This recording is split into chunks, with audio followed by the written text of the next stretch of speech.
தங்கச்சியே சொல்லுது பாருங்க பேட்டின, நான் என்னோட சேர்றதுக்கு முன்னாடி 2010 அதிமுக மகளிர் பொறுப்புல இருந்தேன்னு சொல்லுது. என் குழந்தைய நீ கொன்னி நான் அந்த மாதிரி வன்புணர்வு செஞ்சு அதை புதைக்கிறதுக்கு முன்னாடி உன்னை புதைச்சிட்டு தான் வந்து நான் புதைக்கவே சொல்லுவேன். தாலி கொடுத்துருவோம், அப்புறம் மோதிரம் கொடுத்துருவிய, அப்புறம் என்னதான் சொல்லுவீங்க, அப்புறம் டவுசர்.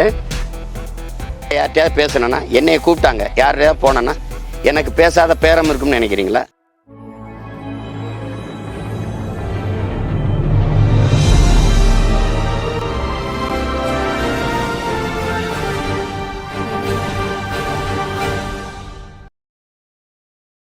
இலவசம்ங்கிறது வளர்ச்சி கிடையாது. எந்த அறிவான மகனும் ஏற்க முடியாது. இது அது வீழ்ச்சி திட்டம், அது வெறும் கவர்ச்சி திட்டம், அவ்வளவுதான்.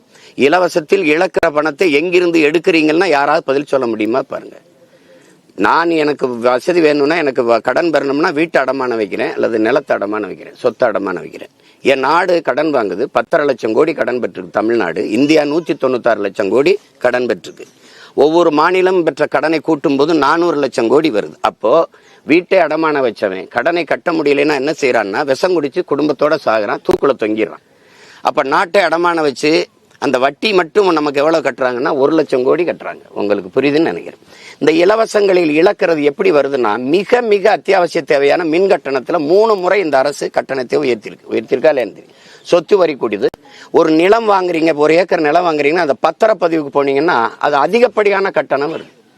இந்த நிலத்தின் விலையை விட பத்திரப்பதிவு விலை அதிகமா இருக்கு. இப்படி அத்தியாவசிய பொருள்களின் விலையை, அரிசி, பருப்பு, உப்பு, ஊறுகாய், நெய், மோர், தயிர், பால், இதன் விலையை ஏற்றி இதை சமப்படுத்துறீங்க. இப்போ ஒரு அறிவு சமூகம் இது ஏற்குதான் பாருங்க. இலவசமா பேருந்து யாரு கேட்டா? தரமான பேருந்து கேட்டோம், நியாயமான சரியான கட்டணத்தை கேட்கிறோம், ஒரு குறைந்த அளவு கட்டணம். உங்களுக்கு நான் ஒண்ணு கேட்கிறேன், இலவசமா ஒரு பொருளை கொடுத்துட்டா அதன் மதிப்பு உங்களுக்கு தெரியுமான்னு பாருங்க. இப்ப நான் மின்சாரத்தை எல்லா குடும்பத்துக்கும் இலவசமா கொடுத்துட்றேன். நீங்க மின் விளக்கையோ தொலைக்காட்சியோ அல்லது என்ன சொல்றது குளிர்விட்டியவோ அணைச்சிட்டு வெளியில போவீங்களா? யாராவது சொல்லுங்க. அப்ப எவ்வளவு பொறுப்பற்ற சமூகத்தை நீ உருவாக்குற? நீ ஒட்டுமொத்த சமூகத்தையும் ஒரு ஏமாத்தி நான் வந்தா 10,000 கொடுக்குறேன், நான் வந்தா 2,000 கொடுக்குறேன், நான் வந்தா 2,500. யார் உங்க பரம்பரை சொத்தை வித்துட்டு கொடுப்பீங்களா? எங்கிருந்து கொடுப்ப? மறுபடியும் மக்களின் மீது வரி சுமையை விழுத்தி இழுப்ப. 1000 கொடுக்குற, ஆனா 2 லட்சம் ரூபாய் இதில் இந்த குடும்ப அட்டையில கடன் இருக்கு. அதை யாரு கொடுக்கறது? இப்படி கடன் பெற்று போற நாடு கடன்ல வளர்ச்சி அடையுமா? எதுல வளர்ச்சி அடையும்? அப்ப அதை நாங்க ஏற்கல, அதை எதிர்க்கிறோம். நாங்க என்ன சொல்றோம்னா, படிக்க தரமான சரியான சமமான கல்வி கொடுக்குறோம் என் பிள்ளைகளுக்கு, படிப்புக்கேற்ற வேலை கொடுக்குறோம், வேலைக்கேற்ற சம்பளம் கொடுக்குறோம், அதை கொண்டு வாழ்கிற பெருமை மிக்க வாழ்வை கொடுக்குறோம், பார்க்க நல்ல மருத்துவம் கொடுக்குறோம், சரியா சமமா தரமா கொடுக்குறோம், பயணிக்க நல்ல பாதை கொடுக்குறோம், சரியான போக்குவரத்து கொடுக்குறோம், தடையில்லாத மின்சாரத்தை நாங்களே உற்பத்தி மாற்று மின்பெருக்கத்துக்கு அதெல்லாம் நான் திட்டம் சொல்லுவேன் எப்படி செய்ய போறேன்னு கொடுக்குறோம். இப்ப இந்த எரிகாற்றுக்கெல்லாம் பெரிதொருத்தனை சார வேண்டியதில்லை. நான் உலகத்துக்கு ஏற்றுமதி செய்யறேங்கிறேன். என்னோட ஆடு மாட்டு கழிவிலை, மக்கிய இலதலை கழிவிலை, நான் அந்த உயிர் காற்று இந்த எரிகாற்றை பயோகேஸை எவ்வளவு வேணாலும் தயாரிச்சுக்க முடியும். உங்களுக்கு தெரியும், உலக நாடுகள் பல நாடுகள் செய்து நான் செய்யறேன்ற நீங்க சிரிக்கிறீங்க. உங்களுக்கு புரியலைன்னா அது ஒன்றும் பண்ண முடியாது. அப்ப அந்த மாதிரி ஒவ்வொன்றிலையும் நான் மாற்ற கொடுக்குறேன், நான் தர்றேங்கிறேன். தூய குடிநீரை என் மக்களுக்கு விலை கொடுத்து வாங்காம நல்ல குடிநீரை நானே கொடுத்துறேன்றேன். நல்ல காற்று கிடைக்க செய்கிறேன். நஞ்சில்லாத உணவை உங்களுக்கு நானே விளைய வச்சு தரேன். இதெல்லாம் தான் நான் இலவசமா தர முடியும். நீங்க அதை விட்டுட்டு வேட்டி சேலை, ஒரு அடிப்படை தேவையை கூட நிறைவேற்றிக் கொள்ள முடியாத ஏழ்மை வறுமை நிலை. ஒரு மின்விசிறி அவன் வாங்கிக்கலாம், ஒரு மிதிவண்டியை வாங்கிக்கலாம், அரிசி வாங்கிக்கலாம், வேட்டி சேலை வாங்கிக்கலாம். நான் ஒரு கேள்வியை கேட்கிறேன், 1/2 பவன் ஒருவன் தாலி வாங்கி கூட, தாலிக்கு தங்க வாங்கி கூட ஒரு பொண்ணு கழுத்துல கட்ட முடியாத ஒருத்தன் அந்த பிள்ளைய கடைசி வர வச்சு வாழுவான்னு நீங்க நம்புனீங்கன்னா இது எப்படி சொல்லுங்க?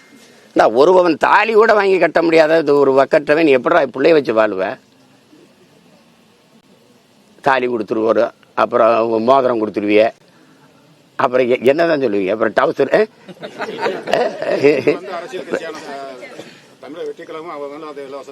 அதனாலதான் நான் மொத்தமா சொல்றேன். அதெல்லாம் உங்களுக்கு இங்க போட்டி இலவசம், இங்கிட்டு நில்லு. இலவசம் பெற வேண்டிய ஏழ்மை வறுமை நிலை இல்லாத வாழ்க்கை தரத்தை உயர்த்துவேன் மகன்கிறேன். இது வேணா என் பக்கம் நில்லு. வாக்குக்கு காசு அந்த பக்கம் நில்லு. உனக்கு சேவை செய்ய நான் எது காசு கொடுக்கணும்? நீ தான் காசு கொடுத்துறியே. கல்விக்கு வரி கொடுத்துற, மின் கட்டணத்துக்கு கொடுத்துற, எல்லாத்துக்கும் காசு கொடுத்துற. அதை வச்சு நான் பொதுமையா நல்ல சேவை செய்யறேன். அதுதான் நான் சொல்றேன். வாக்குக்கு பணம் கொடுத்தா முதலாளிகளுக்கான பணம் இருக்கவும் தான் அரசியல் செய்ய முடியுங்கிற நிலை உருவாயிரும். உங்களுக்கு புரியுது? அப்ப பணம் இருக்கவும் தான் அரசியல் செய்ய முடியும்னா முதலாளிகளுக்கான அதிகாரம் தான் கட்டமைக்கப்படும்.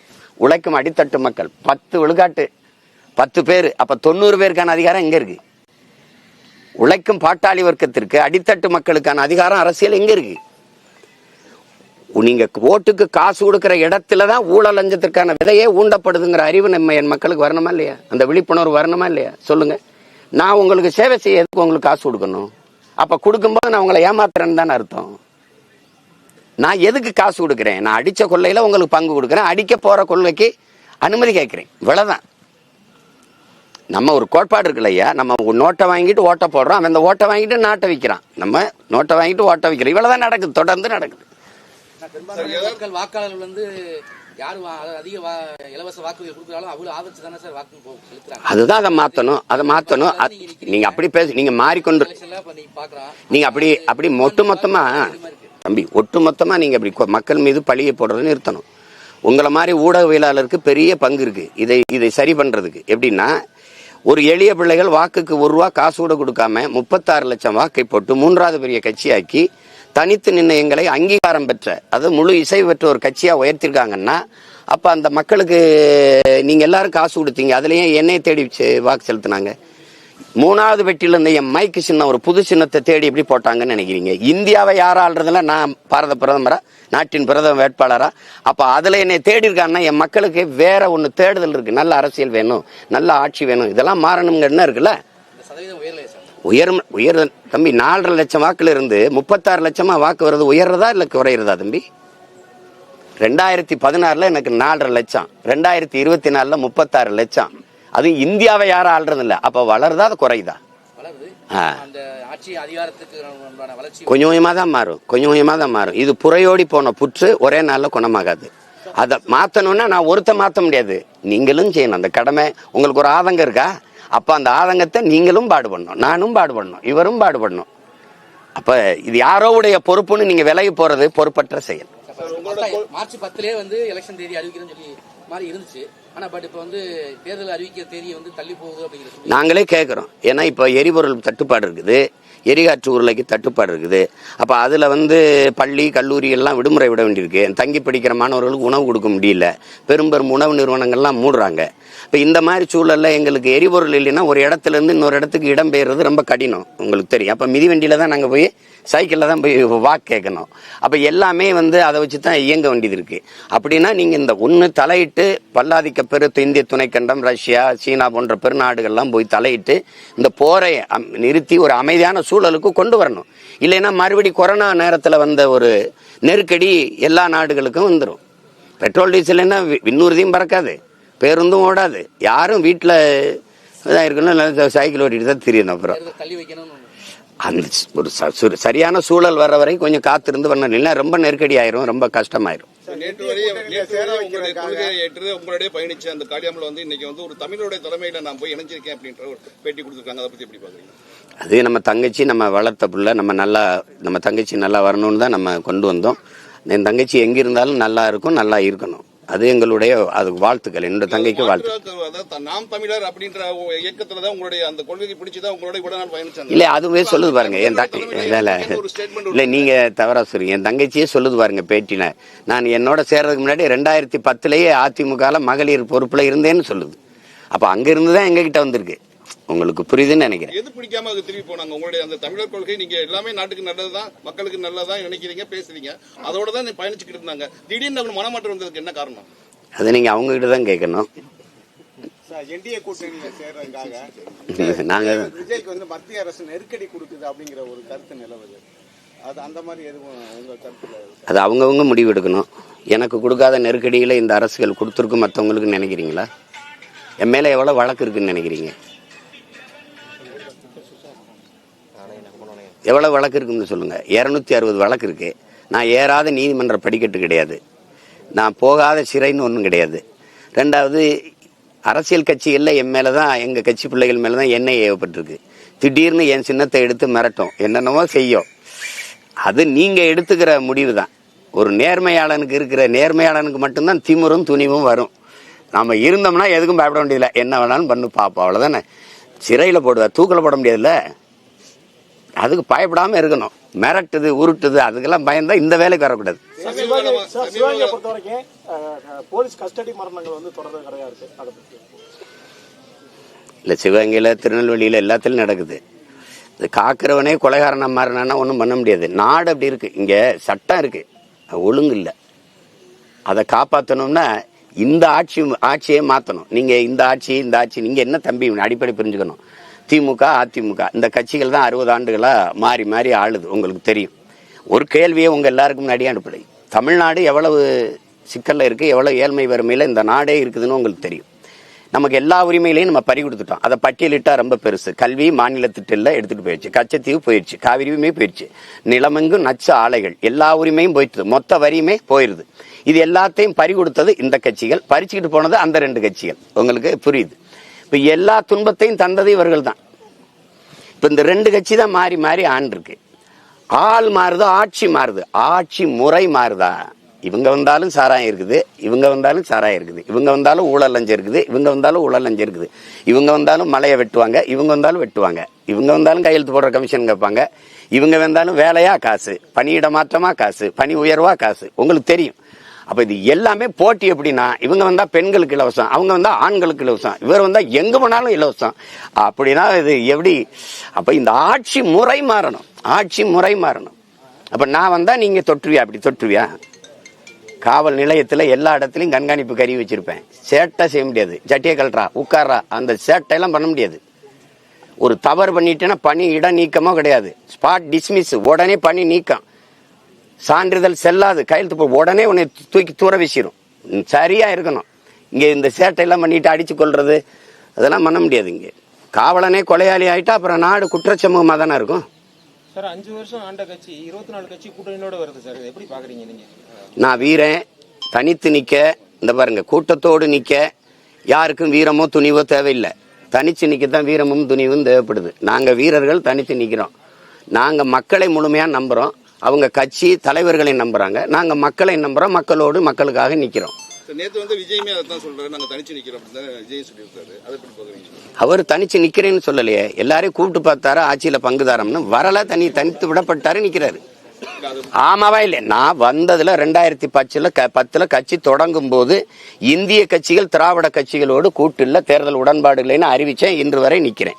நான் யார்கிட்டயாவது பேசினேன்னா, என்னைய கூப்பிட்டாங்க, யாரையாவது போனேன்னா எனக்கு பேசாத பேரம் இருக்கும்னு நினைக்கிறீங்களா?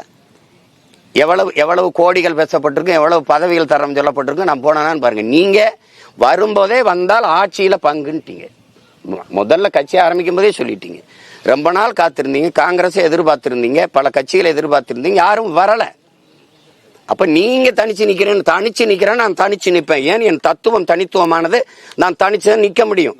நான் உண்மை நேர்மைங்கிறேன். நீங்க ஊழல் லஞ்சத்தில் இருக்கீங்க. அதை ஒழிக்கணும்னா யாரோட சேர்ந்து ஒழிக்கணும் கேட்டா உங்ககிட்ட பதில் இல்லை. அப்ப அதை எங்களோட சேர்த்து நீங்க ஒப்பிடுறது தப்பு. சமீப காலமா சாட்டியமுக தோழர் வந்து விஜய் வந்து ரொம்ப கடுமையாக விமர்சனம் பண்ணிட்டு இருக்காரு. அதுக்கும் ஒரு கடுமையான விமர்சனங்கள் எதிர்கட்சி எடுத்து வருது. சாட்டி திருமகன் எப்படி விஜய் ஏன் இவ்வளவு காரசாரமா விவாதிக்கல? இல்ல, அவங்க கட்சியில இருந்து எங்க கட்சியை, எங்க பிள்ளைகளை பேசுறதெல்லாம் நீங்க பாக்குறீங்களா? கல்லறிதான் திருப்பி நம்ம கல்லறியணும் அப்படின்றதும் கல்வி. நீங்க வந்து என்ன ஆயுதம் எடுக்கணுங்கிறத நீ தானே தீர்மானிக்கிற. நீ கண்ணியமா பேசு. நீங்க வாங்கன்னு சொல்லுங்க, நாங்க வாங்கன்னு சொல்றோம். நீ வாடான்னா ஆமா வா என்னடா அப்படின்னு தான் கேட்போம். நீங்க வெட்ட ஓங்கும் போது விழுந்து கும்பிடுற கோழைகள் இல்லையே நாங்க. நீங்க வெட்டணும்னு நினைக்கும் போதே வெட்டி முடிக்கிற வீர பரம்பரை. நீங்க தேவையில்லாம சேட்டை பண்ணக்கூடாது. எவ்வளவு இழிவா எங்க கட்சி பிள்ளைகளை, பெண் பிள்ளைகளை எழுதிக்கிட்டு இருந்தீங்கன்னா அப்புறம் என்ன பண்ணுவாங்க? நாங்க கண்ணியமா பேசுறோம், நீங்களும் கண்ணியமா பேசுங்க. அதானே? இங்க பாருங்க, எங்க வீட்டு மல்லிகை மணக்கும், உங்க வீட்டு மல்லிகை நாரும்னா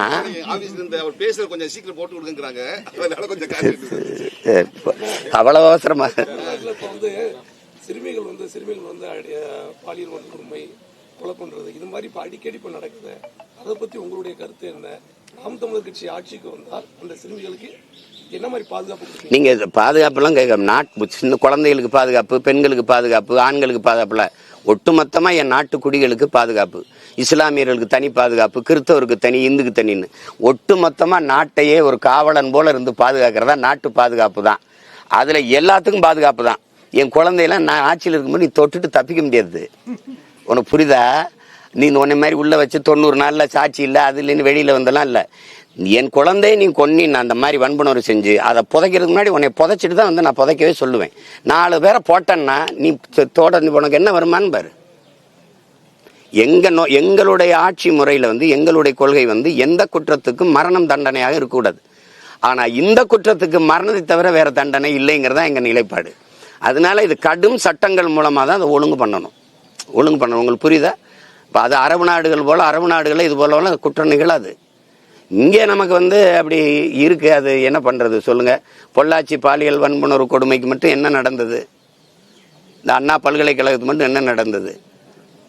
எல்லாம் ஒரு 90 நாள், அது அதிகபட்சம் போனால் 6 மாதம் 7 மாதத்தில் ஒரு ஆண்டில் வெளியில் வந்துட முடியுங்கிறதுனால அது தொடர்ந்து அந்த குற்றங்கள் நிகழுது. நாட்டை வந்து நிறைய ஒரு போதை கலாச்சாரத்துக்குள்ள கொண்டு வந்துட்டு நிறைந்த போதையா இருக்கு. ஒன்று திடப்போதை, திரவப்போதை, கஞ்சா, கொக்கைனு, அபினு அல்லது சாராயம், இதெல்லாம் உங்களுக்கு தெரியுது. போதையில வச்சுட்டு நீங்க சட்டம் ஒழுங்கும் பெண்கள் பாதுகாப்பு அதெல்லாம் பேசிக்கிட்டு இருக்கிறது, திருட்டு கொலை இதெல்லாம் பேசிட்டு இருக்கிறது ரொம்ப வேடிக்கையானது.